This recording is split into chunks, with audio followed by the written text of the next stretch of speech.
Today on Mid-Missouri Art News, we visit with Chester Lux of Sedalia, Missouri. I'm Rick J., your host, and this is Mid-Missouri Art News.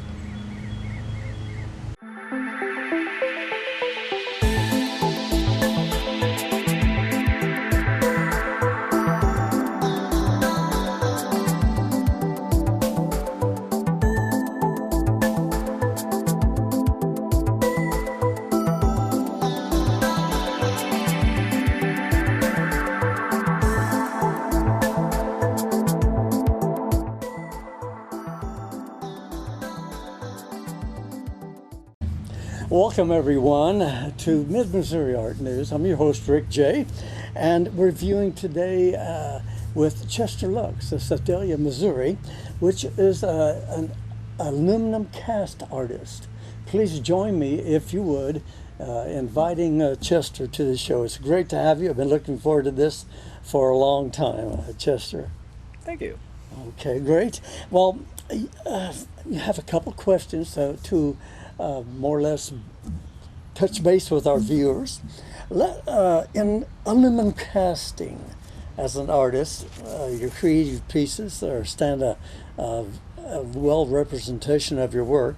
But how did you become interested in aluminum casting artwork? It seems like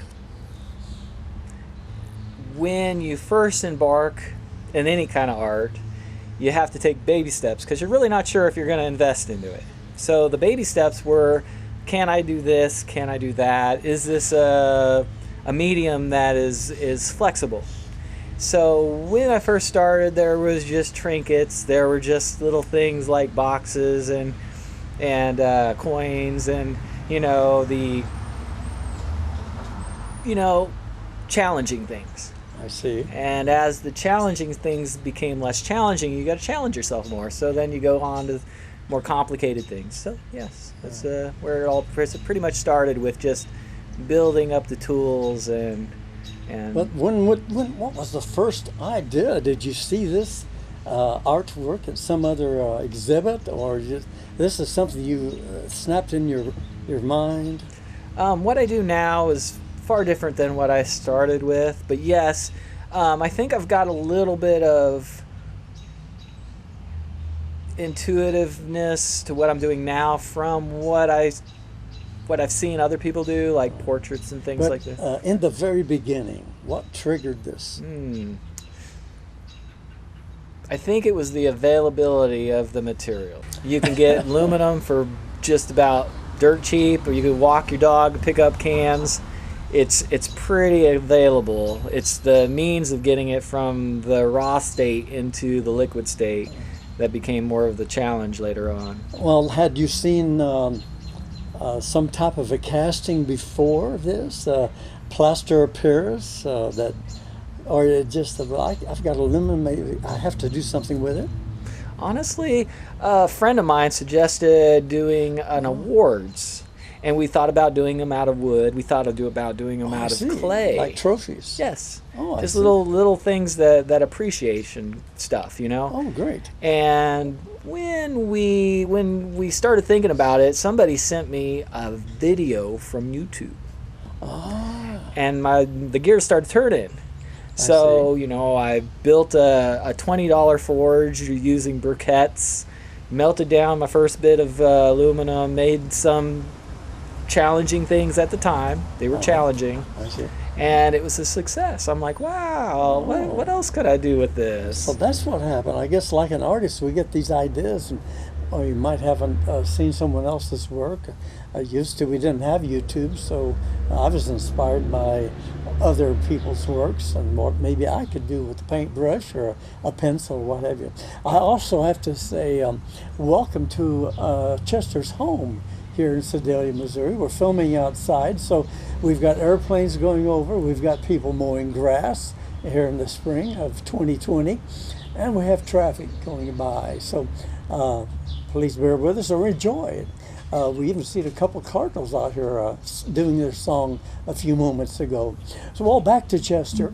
Have you had any basic acknowledgments that in the past years or so that endorse this The things that are satisfying about satisfying? the aluminum is there's a percentage of appreciation, you know, and when somebody asks me to do a portrait of somebody that's valuable to them, so it's dear, and you hit that mark, like most artists in doing portraits do, they hit a mark and they see that emotional response, you know that is an heirloom to them forever. Yes. You know, that's satisfying. Right. Now you in the second segment after the break, we're going to have a demonstration, and I believe you are creating a portrait in that. Yes. So you'll see exactly what Chester is speaking about. So that is probably the best acknowledgement. Rewarding. Rewarding. Okay. Excellent. Rewarding. Now, do you have any future exhibits planned? I know you're a member of the SVAA, that's the Sedalia Visual Arts Association here in Sedalia. So do you have any exhibits? I know your friend Blanca is working on promo packages, you shared with me. So what's your plans for this, the next, let's say this next 6 months to a year, after we get past this pandemic situation? Yes, the pandemic. We have a show at the City Hall here in Sedalia, which provides a means for some exposure for our art group. We've also have a show at the hospital in the cafeteria, which is a pretty nice venue. There's a couple pieces that I have there. There's a lease, I believe there's a Warrensburg show that's been postponed. But I feel that as soon as they get it up and running again, there'll be something in there at their City Hall or their youth center, I think it is. Anything else happening within your own artwork that you planned? I would like to have some orders in color portraits. Most of them are in black and white, but if I can get into the color aspect of portraits, which obviously are a little more pricey, but I think people will really appreciate it. I see. So that you're speaking of then commission work. So you do take on commission work. We're talking more than one talent here. We're talking about aluminum casting, portraits, what have you, at this time, but has many talents. And we're going to do future episodes of some of these other talents. You'll be amazed. If you're just looking at the home here, the frontage, you'll see that it's been totally reworked by Chester. So we look forward to more interviews and some of your other talents that you seem to have been inspired by, or just the natural abilities, I guess, from the heart.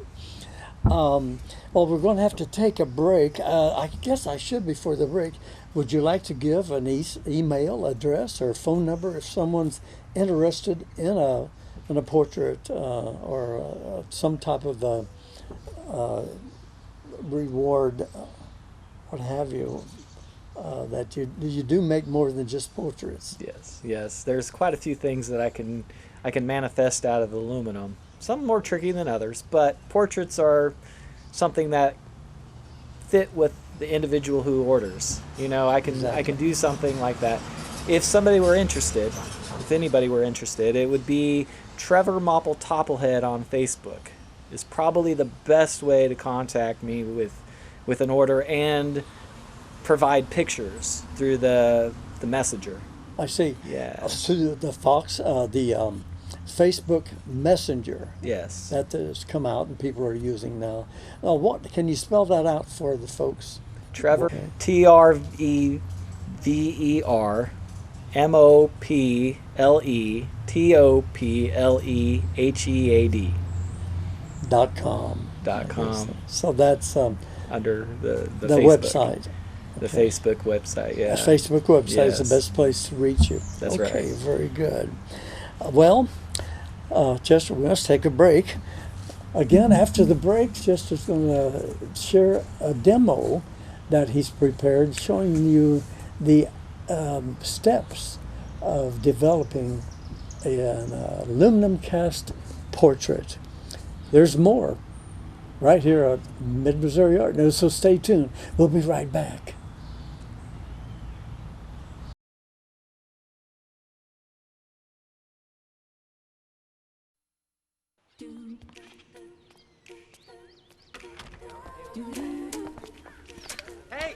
Hey, hey.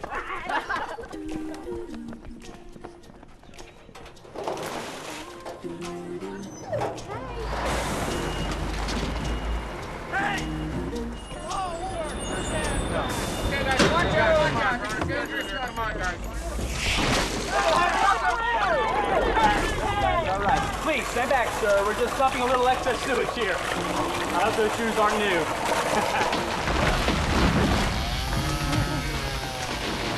Oh, God.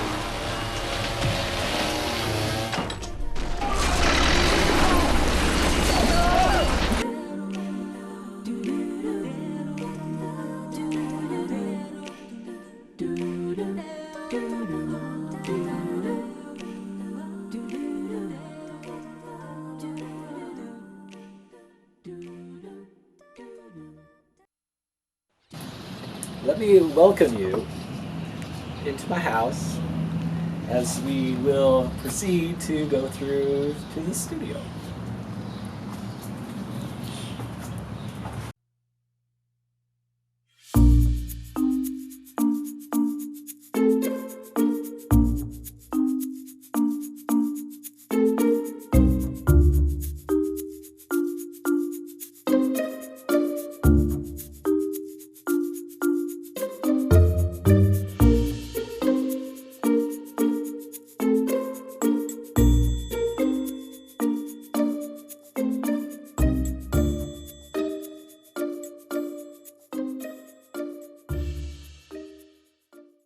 In the process of the foam,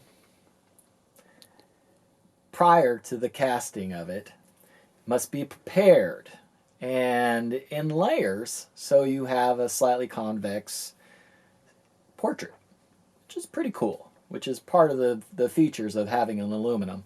Some of these are molds made from foam that will be and have been cast already. So this gives you an example of what they look like prior to replacing the foam with aluminum. Some of these you should recognize, and some of them may not because it's kind of weird, but fun. It's fun. They're pieces that I've already casted, and it's made of just regular, styrofoam for the backing, then craft foam for the layers, and there's several layers there. As you can see, there's it creates the muscles and nose and highlights of the individual piece. Hopefully you recognize at least one or two of them.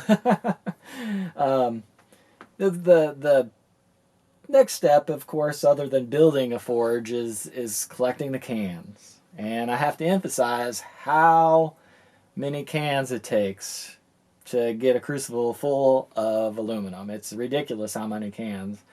It's like piles and piles of cans. It probably takes about 500 cans just to fill one crucible up.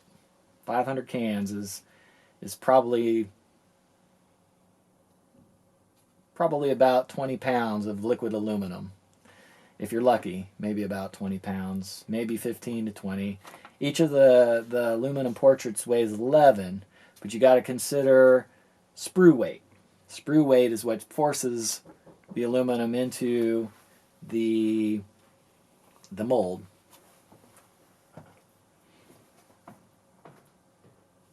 Go ahead. Following filling the forge up with the aluminum cans,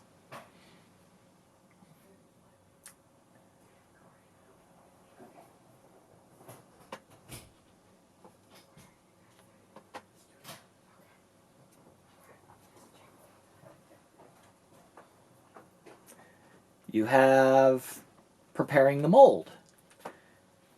The mold requires a little bit of finesse.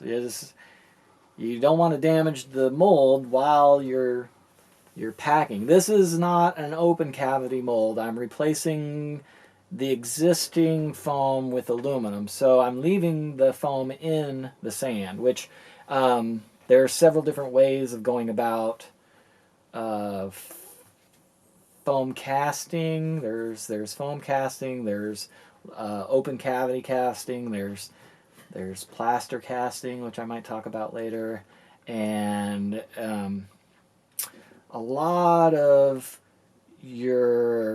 these portraits are done just this way. I put the whole thing in, so if I mess up, I've got to remake the mold. If it doesn't turn out in any way, I've got to remake the mold. Which is about 50% of the project. 50% of the project is probably just making the mold, preparing it for this process right here, which is packing. Adding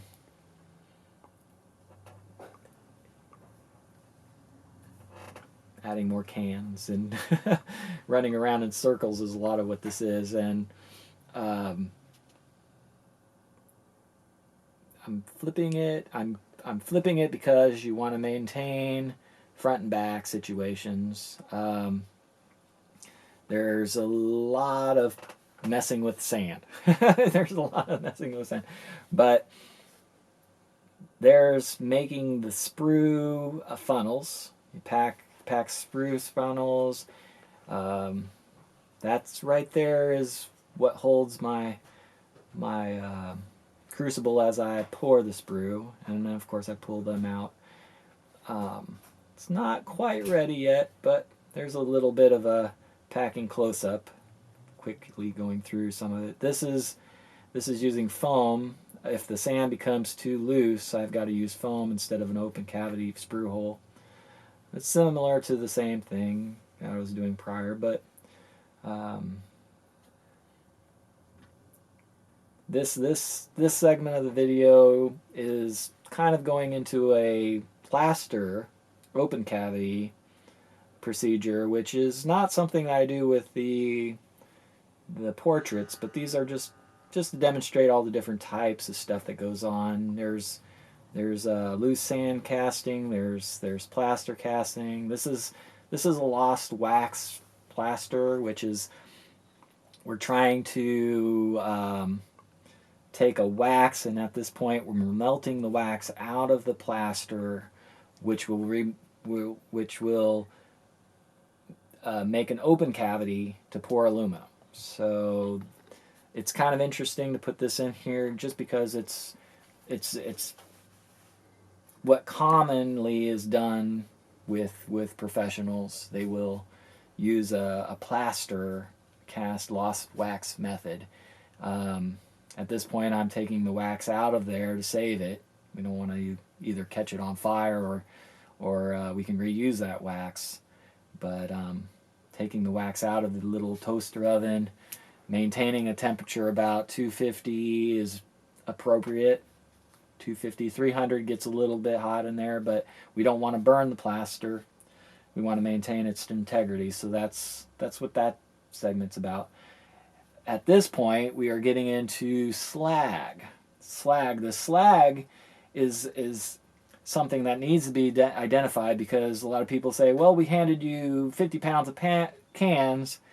What happened to our 50 pounds? Well, a lot of it is scooped out in slag. It's the stuff that doesn't melt. It's oxidized aluminum, and it's debris that's not aluminum at all. It can be carbon, it can be paint.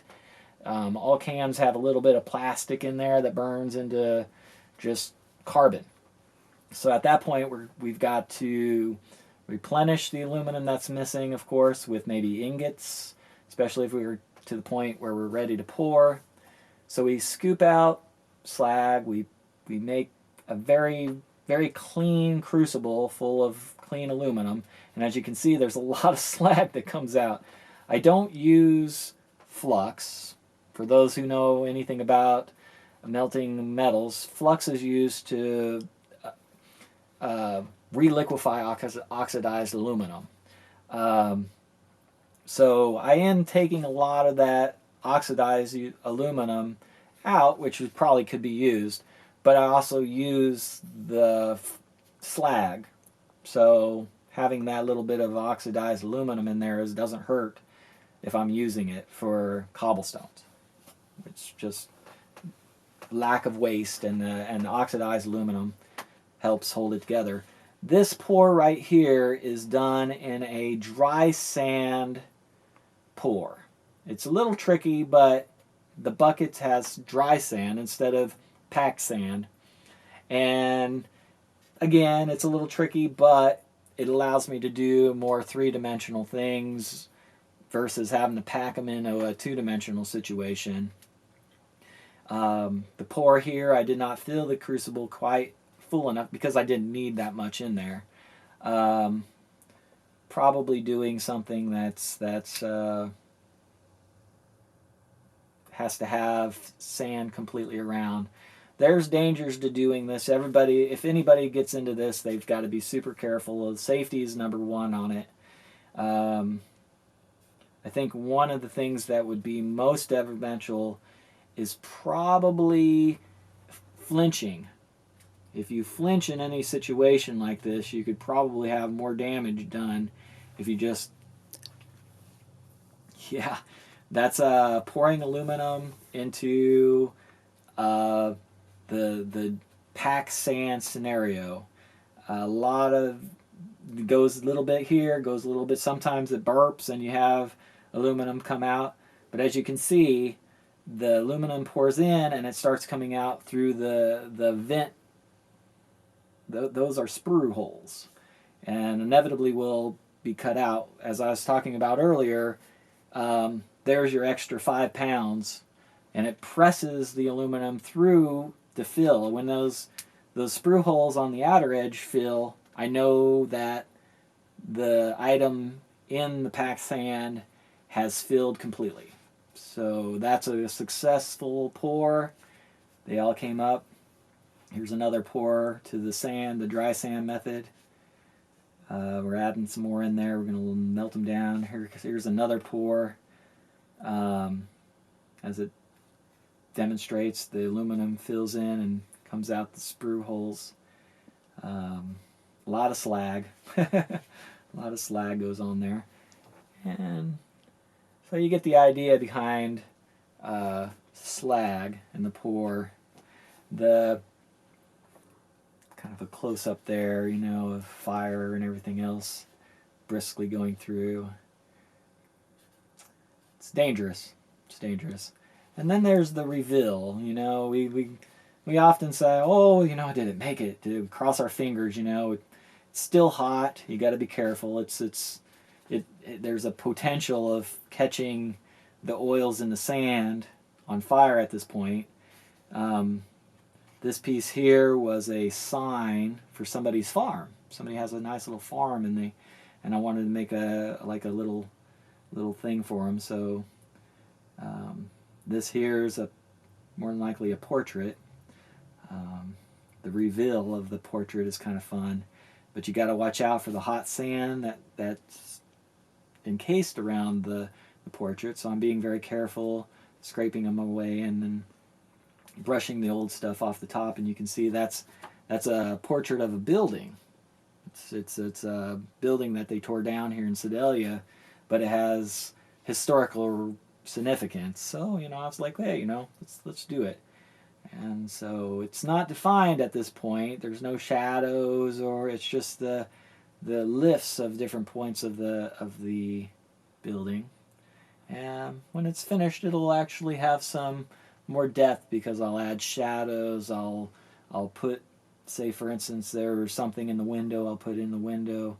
At this point, it doesn't have any of those. Here's another reveal. I believe this is a portrait of Whoopi Goldberg, and again, it's not defined, but it's you can tell where her dreads are and where her cheekbone is and stuff like that. I'll go into a state where it gets definition and shadows, and it'll be pretty neat. It'll be pretty neat. And then from here, I believe you can tell it's still steaming because it's still hot, but it's not beyond the point. It's beyond the point of it catching any oils on fire. I let it cool down a little bit, and I'll put it in the finished work section, which is behind the cement mixer. There is some of the casting of the plaster work, and each one of those has a series of things in it. There is the whoopee that I pulled out. It hadn't been detailed at this point, but it's ready to. It's ready to be detailed. Here's some finished pieces. Albert Einstein.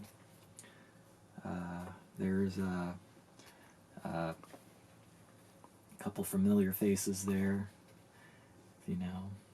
But finished work is usually defined by the shadows and, you know, detailing of the eyes.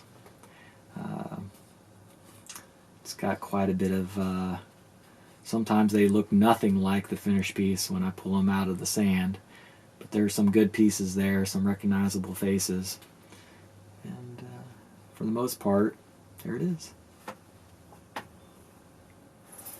Ta-da!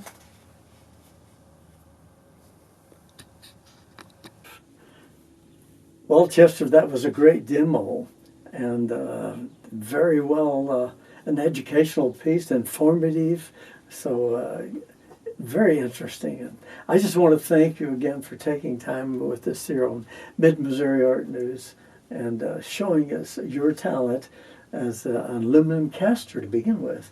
And as you see throughout the home and the property, he has a lot more talent. So we'll be sharing here in the future. So, Chester, do you have any closing words for us? I would say if anyone's interested in this, safety. Safety is crucial to this particular medium. Absolutely wonderful medium if anybody's interested. I do encourage people who are wanting to immortalize loved ones to possibly consider these portraits. They are fantastic. I do my best to make it as memorable as possible. And you can contact me again, Trevor Mopple Topplehead on Facebook. I want to thank Rick for having this adventure today with me. It's fun. It's a lot of fun. Excellent. Well, thanks again, and we look forward to spending more time with you within the other crafts. And we want to wish you the best for the future. Stay healthy. Yes, safety and healthy. Yes. Absolutely. Well, I want to thank you viewers worldwide. Thanks to you too for watching and these different artists throughout the United States that we and Mid-Missouri that we are fortunate enough to spend time with, either at their location, at their home studio, or in the studio at JCTV around the round table. So thank you for watching, and please watch for more. I want to thank also our producer, Gloria Enlow, and crew, and just remember, there's a lot more here on Mid-Missouri Art News, Spotlight on the Arts, and don't forget YouTube. I'm Rick J. saying thank you once again. We'll see you next time. Catch you later.